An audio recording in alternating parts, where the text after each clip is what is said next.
Buongiorno. Hey, Mark from Canada with The Average Kitchen. Today we are reviewing the Crispy Crust Breville pizza maker. Just bought it, never used it. It's preheating as we speak. I've got some fermented dough that my wife made about 2 days ago. So we're gonna do 2 pizzas today. We're gonna do one pepperoni, mushroom, onion, green pepper, and then we're gonna do a margarita, which is my favorite. So I'm not gonna bore you with actually putting the pizza together. Give me a few minutes, I'm gonna make it and we're gonna throw it into the pizza maker. So we got our pizza here. As you can see, we did toppings on top. Looks a little bit fancier.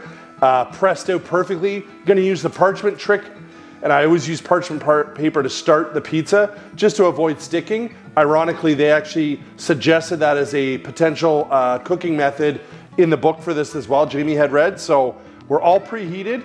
As you can see, it's not a massive pizza. I think they say up to 12 inches, but that may be even stretching it. So it's more like a medium pizza. So let's throw it on our stone. And like so. It said what, Jamie, 10 minutes?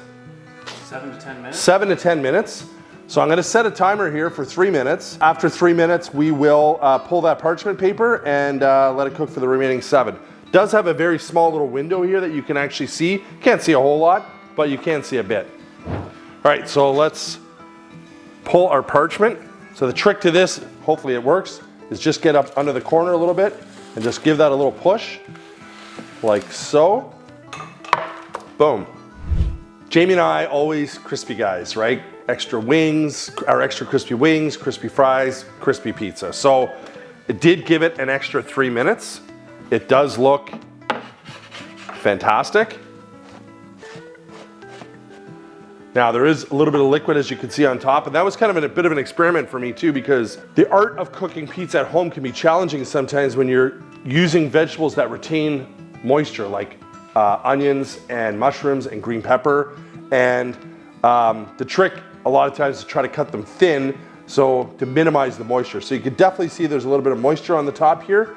That's okay. We're gonna give this a few, probably 5 minutes, maybe even 10 minutes to rest, because you know, if you cut it now, it's gonna be a bit of a sloppy mess.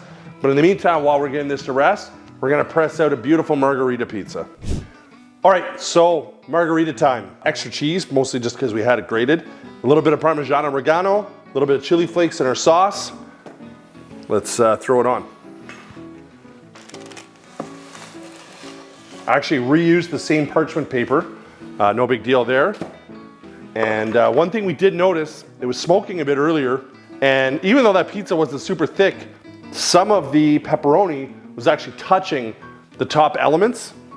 So something to keep in mind, if you're a thick pizza person, you can only go so thick. So this pizza's had time to rest now.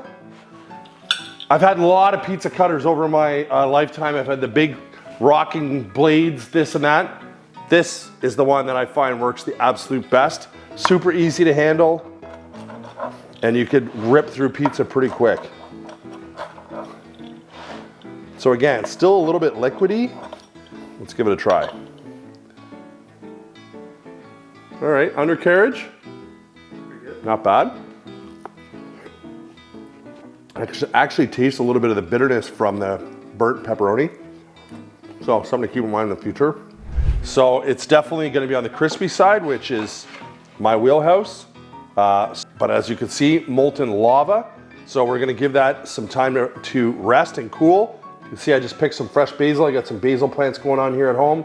So we're gonna break that up and give this a try. Gave it a little bit of time to cool down. Let's cut through it and try it.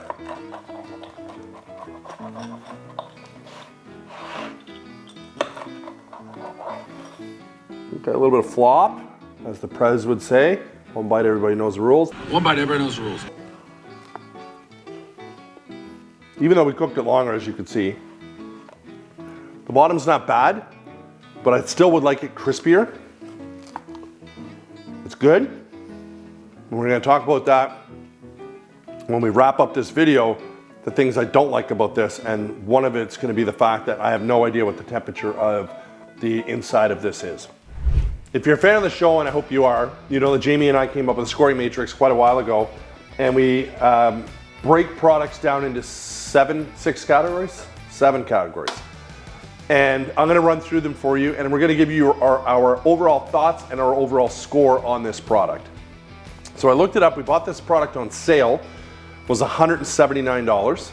I think it's expensive, to be honest. The controls are analog. There's no timer on it whatsoever. There's no indication of what the temperature is. All it says is keep warm, low, thick, medium, thin. That's it. And on and off. There's a light at the back that tells you if it's preheated or not. That's it. No timer, no controls. So the book won't even tell you that, oh, if you're at medium, you're roughly 450 degrees or 475. Like when I cook pizzas in my oven behind us, I cook at 525. So I know consistently that if I cook for a certain amount of time, this is gonna be the results. This is a guessing game. I think if you did buy this, I think it would take a while to get used to or perfecting the pizza the way you like it. So that's 1 point. We gave it a 7.7, but there's not a lot of other functions it can do. Reheat pizza, I guess. Versatility, we scored this quite low because it just cooks pizza. That's what it does. It's a pizza maker. I look at it very much like a novelty item that you would have in your kitchen, much like when we reviewed the several of the Ninja Creamies, which are the Ninja ice cream makers. Nice to have. I mean, I could cook this pizza as good, if not better, in my oven here. So why would I need this product? So we gave that a 6.5. Cleaning, that's one bonus. There's not much to it. You wipe down the pizza stone, that's it. That's all the cleaning is. So we gave that an 8.6. The size, it's quite bulky for the size of pizza that it'll actually make. A 10-inch pizza is quite small.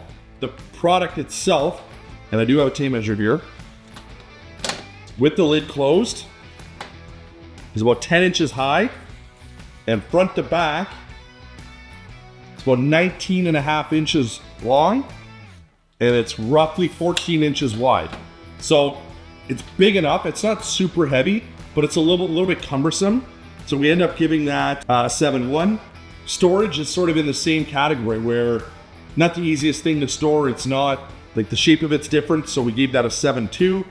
And the quality, well, it's Breville, and Breville does make high quality stuff, and we have reviewed Breville stuff before that have been great, and especially the Breville food processor. I think it was the first ever review we ever did on this channel. I still have it. I use it frequently. It works fantastic. So we gave that an 8.2. So an overall score of 7.5, which I think is probably pretty bang on, maybe even a little on the high side.